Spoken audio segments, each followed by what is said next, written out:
அனைவருக்கும் வணக்கம். VIT சென்னை வழங்கும் வாழ்வியல் வழிகாட்டி தொடரில் இன்று நேரத்தை நேசி. நண்பர்களே, நேரமே போதவில்லை என்போர் பலர், நேரமே போகவில்லை என்போர் சிலர். ஆனால் இயற்கையால் எவ்வித வேறுபாடும் இல்லாமல் அனைவருக்கும் அன்றாடம் 24 மணி நேரம் சமமாக வழங்கப்படுகிறது. எல்லோருமே ஏதோ ஒரு வகையில் நேரத்தை செலவழித்து விடுகிறார்கள். ஆனால் சிலர் மட்டுமே வெற்றி பெறுகிறார்கள். நேரத்தை நிர்வகிப்பதில்தான் வெற்றியின் இரகசியமே அடங்கியிருக்கிறது. நேரம் என்பது ஒரு தன்னிகரற்ற செல்வம். இலவசமாக கிடைக்கும் விலை மதிக்க முடியாத சொத்து.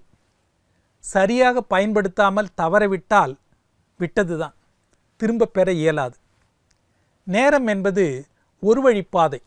இதற்கு ரீவைண்டிங் கிடையாது. நியாய விலை கடையில் வழங்கப்படும் சர்க்கரை போதாத போது வெளிமார்க்கெட்டில் வாங்கிக் கொள்வதைப் போல நேரத்தை அதிகப்படியாக பெற முடியாது. வாழ்க்கையும் நேரமும் ஒரே பொருளுடையது. வீணாகிற நேரம் வீணாகிற வாழ்க்கை என்று பொருள். நேரத்தை திறம்பட நிர்வகிக்க முதலாவதாக அன்றாட பணிகளை பட்டியலிட்டு கொள்ள வேண்டும். முக்கியத்துவத்தின் அடிப்படையில் அவற்றை வரிசைப்படுத்த வேண்டும். முக்கியமான பணி முதலிடத்தில் இருக்க வேண்டும். இரவு உறங்கச் செல்வதற்கு முன்பு செய்து முடித்த வேலைகளை டிக் செய்துவிட்டு அடுத்த நாளுக்கான பட்டியலை தயாரிக்க வேண்டும். சரி, இரண்டாவதாக நேரத்திற்கான ஒரு பட்ஜெட் தயாரிக்க வேண்டும். ஒவ்வொரு நாளும் வரவு 24 மணி நேரம். அதை உடல் ஆரோக்கியத்திற்கு, பொருள் தேடுவதற்கு, படிப்பதற்கு, உற்சாகத்திற்கு, ஓய்விற்கு, உறக்கத்திற்கு என்று பகிர்ந்தளிக்க வேண்டும். பட்ஜெட்டில் பற்றாக்குறை ஏற்பட்டால் நேரத்தை பெருமளவில் வீணாக்கும் செயல்களுக்கு ஒரு வரம்பு கட்டி பற்றாக்குறையை சரி செய்ய வேண்டும். மூன்றாவதாக, திட்டமிட்டிருக்கும் வேலைகளில் எது அவசரம், இம்மீடியட்டாக செய்ய வேண்டியது, எது அவசியம், இம்பார்ட்டன்ட் என்று வகைப்படுத்தி கொண்டு செயல்பட வேண்டும். கையில் காயம் பட்டால் மருத்துவரை அணுக வேண்டியது என்பது அவசரம். உடல் பரிசோதனை செய்து கொள்ள மருத்துவமனைக்கு செல்வது என்பது அவசியம், ஆனால் அவசரம் அல்ல.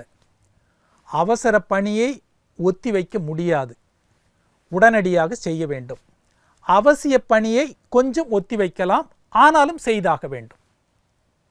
சரி, நேரத்தை பயனுள்ளதாக்கி கொள்ள சிலவற்றை தவிர்க்க வேண்டும்.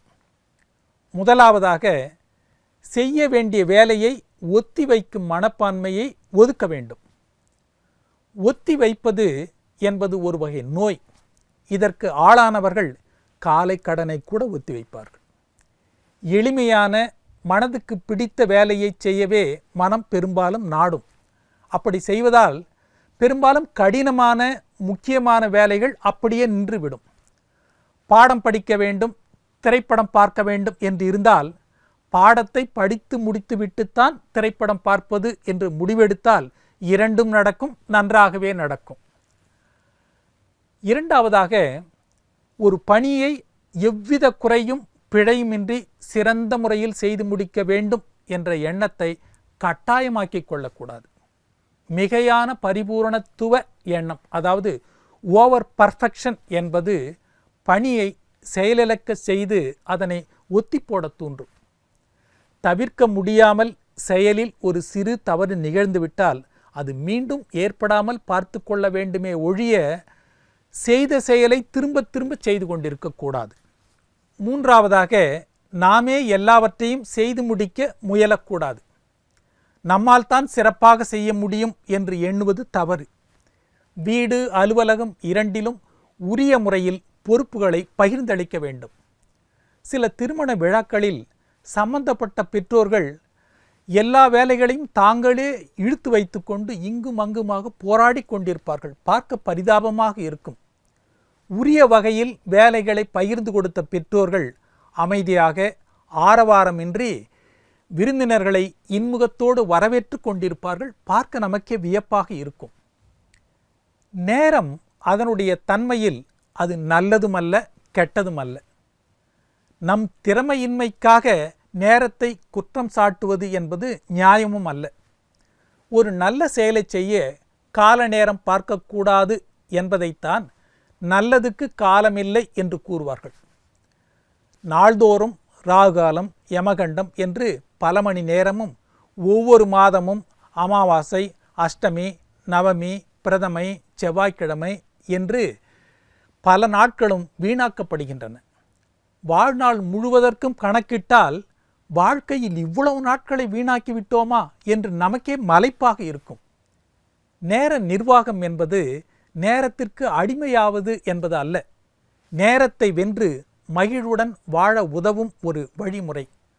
வாழ்க்கையை நேசிப்பவர்கள் நிச்சயம் நேரத்தை நேசிக்க பழக வேண்டும். மீண்டும் நாளை சந்திப்போம்.